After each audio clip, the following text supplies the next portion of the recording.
Shalom Bapak Ibu Saudara yang diberkati Tuhan. Kebenaran kita hari ini berjudul hubungan yang putus. Pernahkah kita menggumuli bagaimana hidup sebagai umat pilihan Allah dalam realitas kehidupan setiap hari? Sebab kalau kita membaca Injil Matius, Markus, Lukas, apalagi Injil Yohanes, yang kita temukan adalah kehidupan Yesus dan murid-muridnya. Sedangkan Injil Yohanes penuh dengan pengajaran-pengajaran yang benar-benar bersifat falsafi. Sehingga kita tidak menemukan sambungan antara realitas hidup yang kita jalani hari ini dengan apa yang tertulis di dalam Matius, Markus, Lukas, apalagi Injil Yohanes. Tetapi kita terus berusaha untuk menjalani hidup dan mengenakan apa yang diajarkan oleh Matius, Markus, Lukas, Yohanes yang memuat ajaran Tuhan Yesus. Tidakkah kita menyadari ada mislink di situ? Ada link yang putus.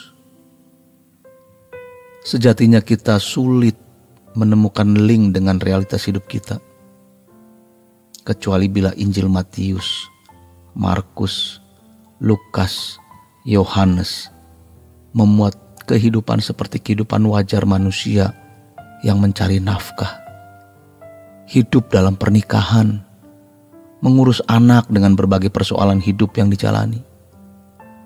Mungkin kita bisa menemukan linknya, tapi sekarang kita sulit menemukan linknya. Tapi kita tetap menjalani hidup ini dengan berusaha tetap menemukan kebenaran-kebenaran yang diajarkan Yesus.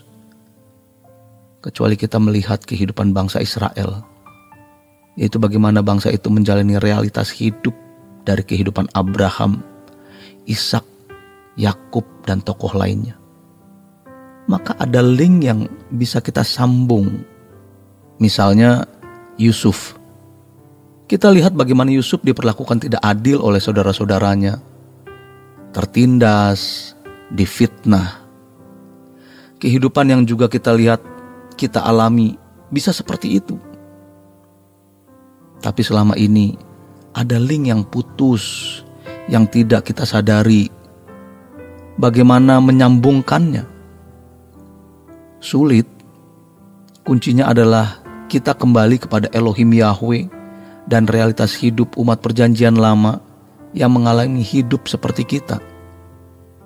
Bagaimana mereka berinteraksi dengan Allah, berhubungan dengan Allah yang nyata, dengan persoalan-persoalan yang dialami manusia pada umumnya. Sementara kalau kita membaca kehidupan Yesus, tidak dikisahkan bagaimana Yesus membuat kayu, menjual kayu seperti kita bekerja hari ini. Atau murid-muridnya yang bekerja, tapi justru murid-muridnya keluar dari perahu dan jalannya. Matius keluar dari meja cukai, sulit nyambung karena persoalan hidupnya beda. Tapi kalau kita membawa diri kita ke persoalan Abraham, Ishak, Yakub, Yusuf, Daud, itu nyambung. Maka kita kembali kepada Elohim Yahweh, Allah yang benar, yang esa. Kita sambungkan ke sana.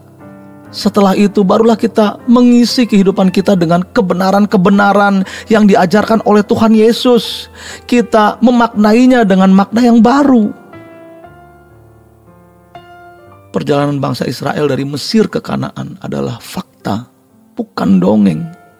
Mereka harus menjalani padang gurun, paling tidak sekitar 2 juta orang dengan segala pergumulannya. Kita juga dengan segala pergumulan hidup mengarungi dunia ini. Hanya bedanya kalau bangsa Israel menuju Kanaan duniawi, kita menuju Kanaan sorgawi. Pergumulan Yusuf berhadapan dengan saudara-saudaranya, diperlakukan tidak baik, dijahati, dibuang, nyaris mati, difitnah oleh Nyonya Potifar, masuk penjara. Fakta itu juga kita alami. Dijahati saudara sendiri, diperlakukan tidak adil oleh orang di sekitar kita, dikriminalisasikan, kita juga mengalami. Tetapi isi dan kualitas isinya beda.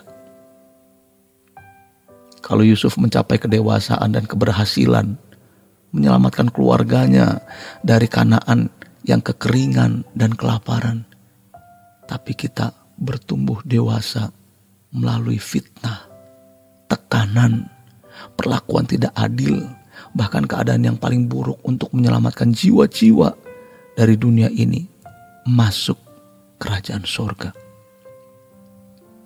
Daud dari seorang penjaga kambing domba dipilih jadi raja. Tapi tidak gampang. Ia harus melewati pergumulan sampai dia ditahbiskan jadi raja. Demikian pula kita. Siapa kita ini?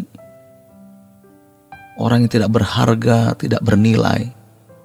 Tapi Allah pilih, diproses lewat pergumulan supaya suatu hari kita bersama-sama dengan Yesus dimuliakan. Kuncinya Elohim Yahweh. Karena ada hubungan yang putus, maka yang terjadi adalah agama Kristen menjadi agama liturgi.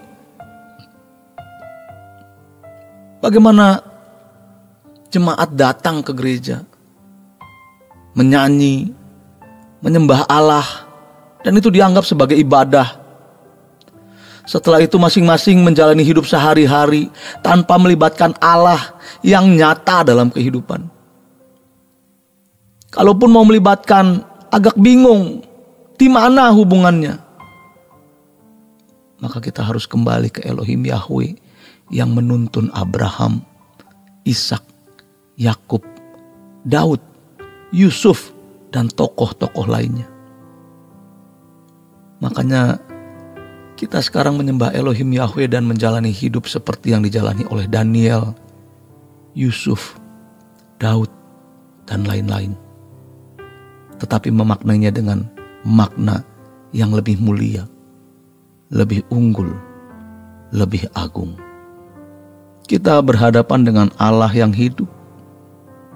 Dan kita menghadirkan Dia dalam hidup kita, dalam pergumulan konkret kita. Tapi cara hidup kita adalah cara kehidupan dan kesucian Tuhan Yesus. Kalau Abraham diperintahkan keluar dari Ur Kasdim untuk menemukan negeri yang Allah janjikan, maka kita ditarik dari dunia ini untuk menemukan langit baru, bumi baru. Jadi kita itu luar biasa karena dibawa kembali kepada kebenaran yang murni. Selamat berjuang untuk kembali kepada kebenaran yang murni. Tuhan Yesus memberkati. Sola Gracia.